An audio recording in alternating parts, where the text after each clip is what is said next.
Hello, it's Michael. I'm going to talk a little bit about some things that I've learned quite recently about Tibetan Buddhism.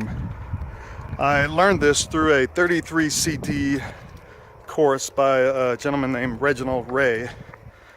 The title is Mahamudra. It's an audio series. It's kind of expensive. I think it was like $120. But it might be the best $120 I ever spent in my life. So for the last few months, I've kind of been in what I would call a little bit of isolation and solitude and just working on myself and learning a little bit about Tibetan Buddhism was part of this journey for me. So in one of the CDs, I want to say it's CD number 8. He talks about basically the obstructions, the 3 common obstructions that we have that prevent us from enlightenment, and the 4 contemplations or things that you can think about that will kind of help you achieve a little bit better grounding and understanding of basically our human experience. So I want to talk about that as quickly as I can, but as thoroughly as I can here. I'm really not in a big rush, so if you are, I apologize. So the 3 obstructions are arrogance, reactivity, and patterns. And the 4 contemplations, says Mr. Ray, are realization of the preciousness of human life, the impermanence of human life, karma, and human suffering. So basically, I just want to kind of go through these real quick and talk about what I feel that those, how those kind of correlate into mending yourself and becoming a healthier person just in general.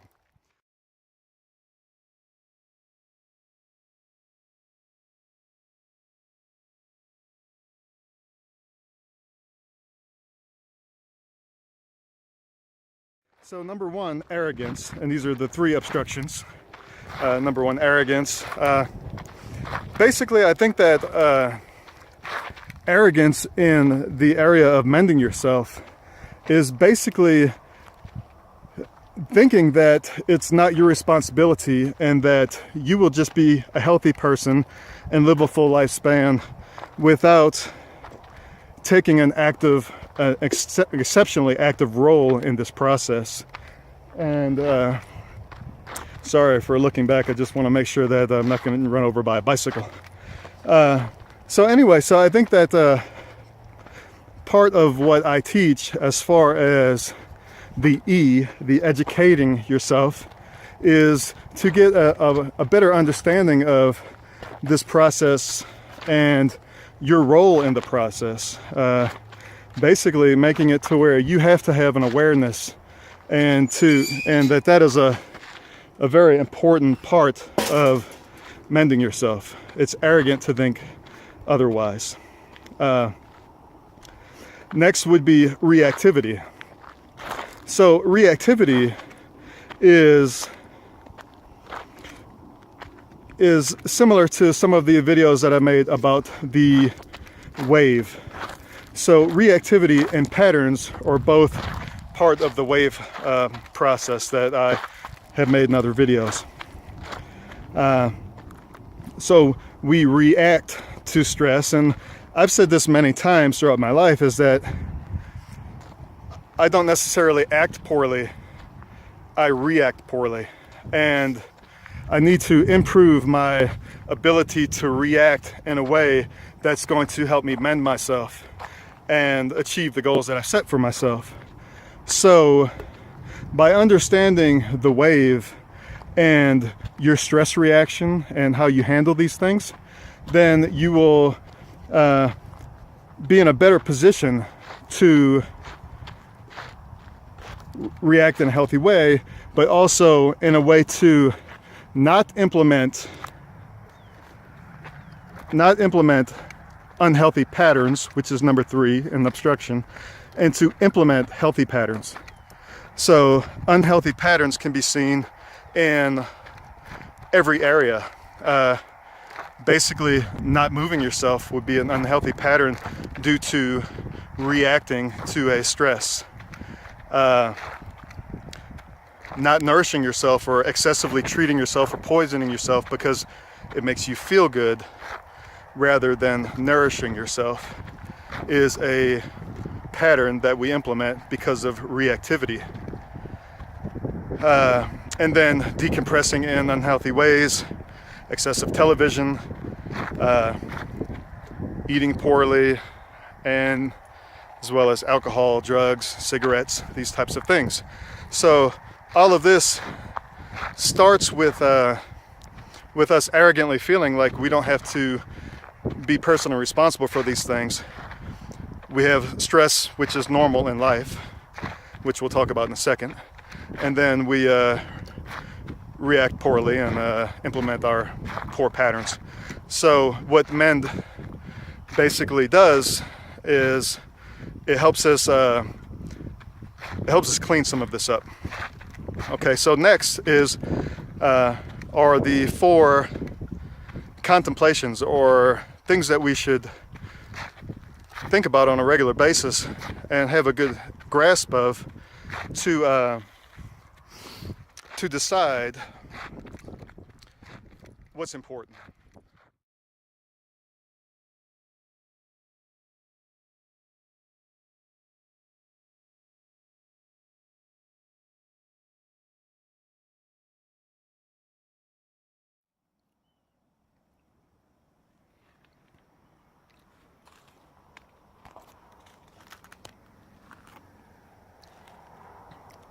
Okay, sorry I had to climb up this rock real quick. So anyway, the 4 contemplations or reminders, says Mr. Ray, is that basically they are the preciousness of human birth, the impermanence of humanity and being a human, as well as karma, which means that what you do matters, and then finally human suffering. So we can talk about that just briefly. Basically, the preciousness of being a human means that that you realize that you're very fortunate to be in the body that you're in, to have the mind that you have, and this is even taken into consideration that it may be imperfect. It will be imperfect. Nobody is in a perfect body. There's no such thing. Nobody has a perfect mindset. Nobody handles everything perfectly. It's impossible, because then that would make you not human. So all of this that you're learning and that you're experiencing, and all of the failures and successes that you have and the growth that you have throughout your lifetime is just it's beautiful. It's supposed to happen like that. You're supposed to have struggle, and you're supposed to have challenges, and you're supposed to fail and fall on your face and then pick yourself back up, and then you're not the same person. You've just changed, and that person is no longer there, and now you're a new person. So anyway, just realizing how fortunate we are to even be alive for the time that we are on this planet, and to have the opportunities, the fact that you're watching this video right now, and even thinking about these things is awesome. Secondly is impermanence, and this is something that I've made another video about the what was it called? I can't remember. Something about just the gift of death or something like that. It's basically just having an awareness that the human lifespan is only so long, and that there are things that you can do to lengthen it and potentially live your full lifespan, unless you're unfortunate and have some genetic mutations that turn into cancer, despite your best effort to try to avoid certain carcinogenic things, or accidents, or whatever it is that may end your life. So There are things that you can do, but at some point you are going to die. Everybody's going to die. Death is just a natural part of life. And the license plate on my car says over soon. And I'm a nurse. I've seen death. I've been involved in helping people through the process of their own personal death or the death of loved ones, and I feel very fortunate to be in the position to help people out in that way, and hopefully I'll have the same whenever it's my time.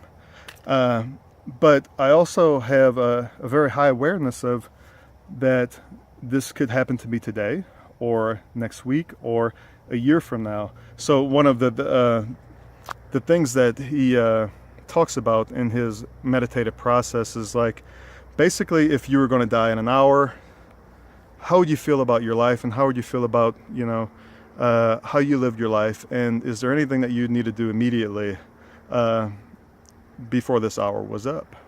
And then the other contemplation is about similar. It's like, if you knew that you were going to die in a year, in 365 days, what would you do in that year? And for me, what I would do is I would move back home and be closer to my mother and father, and my brother and sisters and their kids, and I'd be closer to my family. And so that's what I've chosen to do. I'm actually, in 6 months, I'm moving back home to where I'm from, and I'm going to do that, and I might not have made that decision at this point in my life had I not been meditating on this and listening to this Tibetan Buddhism. Anyway, just a heightened awareness, and just looking into the fact that you are going to die, and if this happened to you, how could you do it gracefully and with as little regret as possible? And then there is karma, and basically karma is taking a responsibility and a realization that everything that you do matters. Everything that you do in a negative form shows up in the future in one way or another, whether or not it's physically or emotionally or energy or good things coming to you. And then everything you do in a positive way shows up in the future.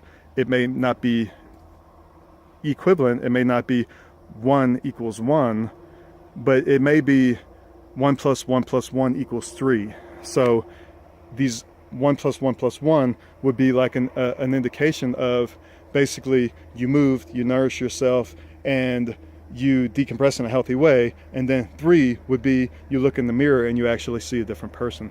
So it's just basically taking a responsibility. Karma doesn't necessarily mean that if you do something good for somebody, then something good will happen to you.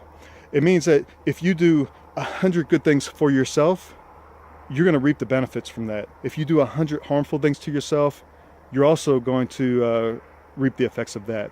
And you have to be responsible for that, because if not, that goes back to just arrogance and just not being aware. And then the fourth is basically human suffering. And human suffering is, or having an awareness of human suffering, is that things aren't just going to work out necessarily. As we spoke of just a second ago, you're going to die. So we already know that things aren't going to work out. And human suffering is a normal part of life. And it's very important that you have a relationship with the fact that suffering is going to occur, stress is going to occur throughout your life. Good things are going to happen, bad things are going to happen. When bad things happen, you can't allow yourself to harm yourself because bad things are happening to you, because that just exacerbates the problem. It doesn't help you, it harms you. So in this karmic type of way, you need to, if you're in distress and you're in suffering, then instead of trying to escape from the suffering, what you need to do is you actually need to turn and face the suffering, and you need to have a relationship with the suffering, and you have to tell yourself that I am not going to allow this suffering to prevent me from reaching my goal. And you know, whatever your goal would be. For me, my goal is to live the longest that I can, in the most functional body that I can, with the most positive way that I can, making the biggest impact on other people's lives that I can, which is why I'm a nurse. And I try to educate people and help people and teach people and just offer what it is that I know and that I feel is the right way to live. And then also I try to limit my my own suffering, you know, by taking ownership and by trying to make good, healthy decisions and take a healthy path.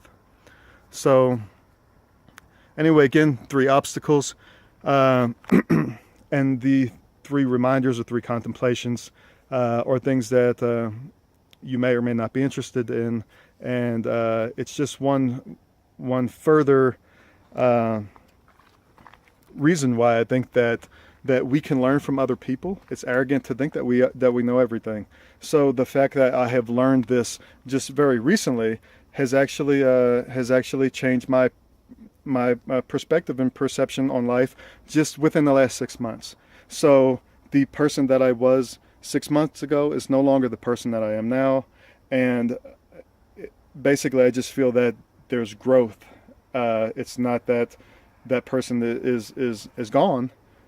He's just matured, and basically it's allowed me to have a cleaner line to my path and happiness and wellness, and hopefully you'll find the same for yourself. All right, thanks.